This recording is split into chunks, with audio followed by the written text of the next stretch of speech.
I'm not what has happened to me. I'm what I have chosen to become. The sad reality is that most people actually believe they are defined by what happened to them. They measure their self-worth by past experiences, their achievements, and how others see them. But none of this defines us. We are, as Jung said, what we choose to be. At any given moment, we are only one decision away from completely transforming our lives. We don't choose everything that happens to us, but we always have control over how we react. Our response to life's circumstances is what shapes who we are and determines the quality of our future. So leave the past behind and decide now who you want to be from now on. Until you make conscious what governs your choices in the unconscious, it will continue to direct your life, and you will call it destiny. Why do bad things keep happening to me? Why do the same kind of negative people keep appearing in my life? The answer lies in the subconscious. It controls most of our behavior, and most of our actions take place on an unconscious level. The problem is that many people don't understand this principle and therefore live on autopilot, repeating the same patterns, reacting in the same way, and consequently, facing the same problems in an endless cycle. Einstein said, "The definition of insanity is doing the same thing over and over again and expecting a different result."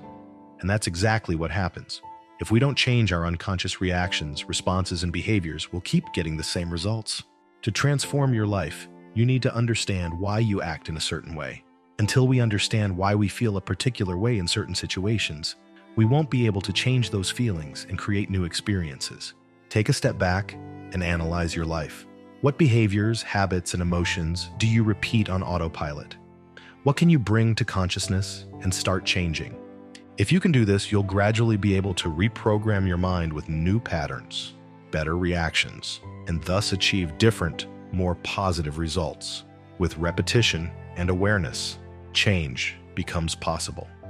As far as we can discern, the sole purpose of human existence is to shine a light into the darkness of simply being. Even a happy life cannot exist without a measure of darkness, and the word happy would lose its meaning if it were not balanced by sadness. The smallest of things with meaning is worth more in life than the largest of things without it. Without the contrast of sadness, happiness doesn't exist. Without darkness, there is no light.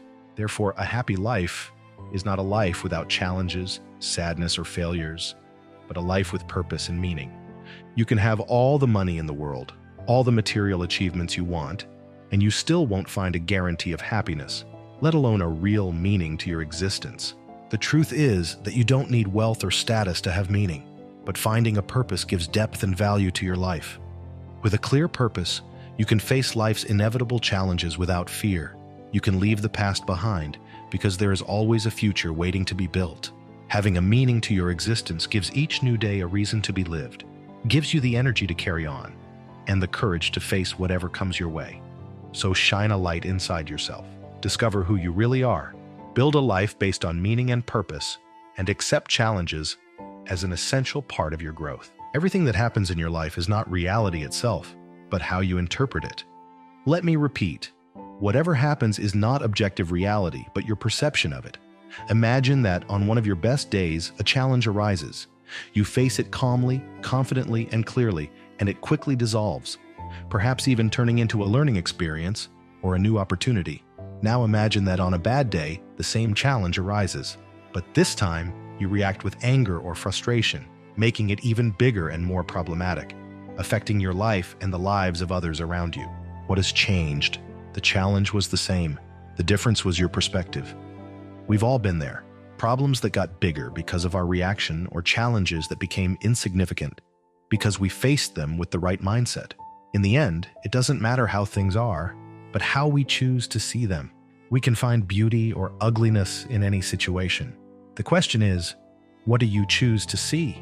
Carl Jung reminds us of the importance of taking a step back and avoiding hasty judgments. But that's easier said than done. All of us, on some level, want to believe that we are good people, that we have discernment, and that our opinions reflect the truth. However, the reality is quite different. We all judge. We judge people, situations, circumstances, and we often do so on the basis of incomplete information, fleeting emotions, or simply our own limited beliefs.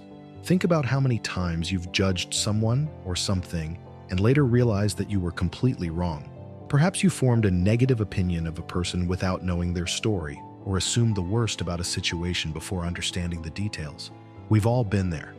The problem is that by judging too quickly, not only do we run the risk of making mistakes, but we also close the door to new perspectives and connections. That's why before jumping to conclusions, we should ask ourselves, do I really know all the facts? If the answer is no, perhaps the best choice is to accept uncertainty, keep an open mind, and instead of judging, trust the best we can. We choose how we see the world, and that choice has a direct impact on the way we live. We can see everything through a pessimistic lens, always expecting the worst, or we can opt for a more optimistic outlook, which seeks to understand, learn, and grow. This doesn't mean ignoring reality or pretending that everything is perfect, but rather having the conscious intention to see with more compassion, patience, and curiosity. Carl Jung sums up this idea brilliantly. Your vision will become clear only when you look inside your own heart. He who looks out dreams, he who looks in awakens. This means that true clarity doesn't come from judging the outside world, but from understanding ourselves.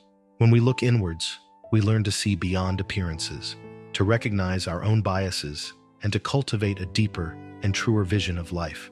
Those who look to the outside world, to society, to other people's opinions, to impose standards, for guidance on how to act or fit in, are living like sleepwalkers, trapped in a script they didn't write, perhaps even in a nightmare, where every step is calculated to please to avoid judgment to be accepted. But what kind of life is this? Shaped by the expectations of others and not by one's own essence. When we blindly follow what we are told is right, we run the risk of distancing ourselves from who we really are. Awakening is an act of courage. It means looking inwards, beyond the external noise, and listening to your own voice. It means trusting your intuition, honoring your wishes, and allowing your life to be guided by your values, not by fear of disapproval.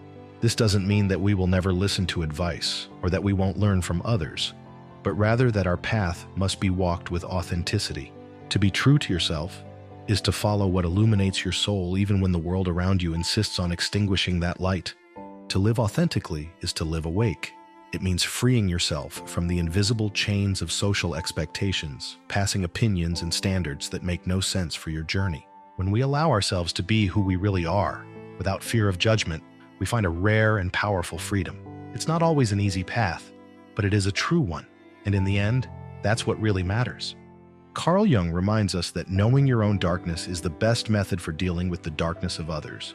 By getting to know ourselves deeply, our weaknesses, our fears, our shadows, we become stronger, more understanding, and less hostage to external illusions. Because at the end of the day, the greatest freedom we can achieve is to be ourselves. When we recognize, with true humility, that we are also capable of making mistakes, we learn to have empathy for the behavior of others. Everyone carries their own battles, and most are just doing the best they can with the circumstances they've been given. As Maya Angelou said, if they knew how to do better, they would do better. And that goes for all of us. We make mistakes, we learn, and we move on. When we become aware, we change. When we understand better, we do better. For most people, moments of darkness don't last forever. Difficulties come and go, like seemingly endless storms, but eventually they give way to calm. However, this reality should not make us insensitive to the suffering of others. On the contrary, it should remind us of the importance of compassion. After all, we've all faced challenges that have made us doubt our own strength. And if we were in someone else's shoes, going through the same fears, losses, and pain, would we act so differently? The truth is that many of our choices are shaped by the circumstances we face. Someone who makes a mistake may not have had the same opportunities, guidance, or emotional tools that others have had. This doesn't mean justifying harmful acts, but understanding that no one is born bad or predestined to fail. We all carry within us the potential for good and for error, and often a single moment can separate one path from the other. As Carl Jung wisely said, everything that irritates us in others can lead us to a deeper understanding of ourselves. Perhaps impatience with other people's faults is a reflection of our own, as yet unrecognized shortcomings. When we learn to see others with more empathy, we also make room for a gentler view of ourselves. After all, understanding is not the same as accepting or agreeing, but rather recognizing that at the end of the day, we are all trying in our own way to find a path to the light. What bothers you about someone may be a reflection of something that also exists within you, a characteristic, a feeling, or a behavior that you may not yet have recognized or learned to deal with. Sometimes we criticize someone for being arrogant, but if we look more closely, we can see times when we also act superior.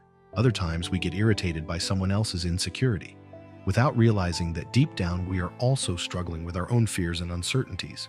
Often what irritates us most in others is precisely what we fear or reject deep down in ourselves. Pride, impatience, the need for control. These are aspects that we may not want to admit we also carry. But if we look closely, we can see these annoyances as signs, little clues that show us where we still have room to grow. If, instead of reacting with irritation, we use these moments as opportunities for reflection, we can get to know ourselves better and become more balanced people. Discomfort can be an invitation to self-knowledge, a chance to transform what upsets us into learning. Carl Jung reminds us of this duality when he says, "Where love reigns, there is no will to power, and where power predominates, there is a lack of love. One is the shadow of the other. Power without love becomes oppressive, and love without conscience can become fragile. In the same way, everything that challenges us emotionally can be a shadow asking to be illuminated. When we accept this, we stop just reacting to the world around us and begin to understand ourselves on a deeper level. Today, more than ever, the world needs less of a quest for power and more of the presence of love. The obsession with control stems from a lack of connection, an absence of empathy and compassion for others. Ask yourself, how can you let go even a little of the need for control? How can you bring more understanding, generosity, and love into your own life and into the lives of those around you? We can't change anything until we accept this reality. After all, condemnation doesn't set you free. You are what you do, not what you say you will do.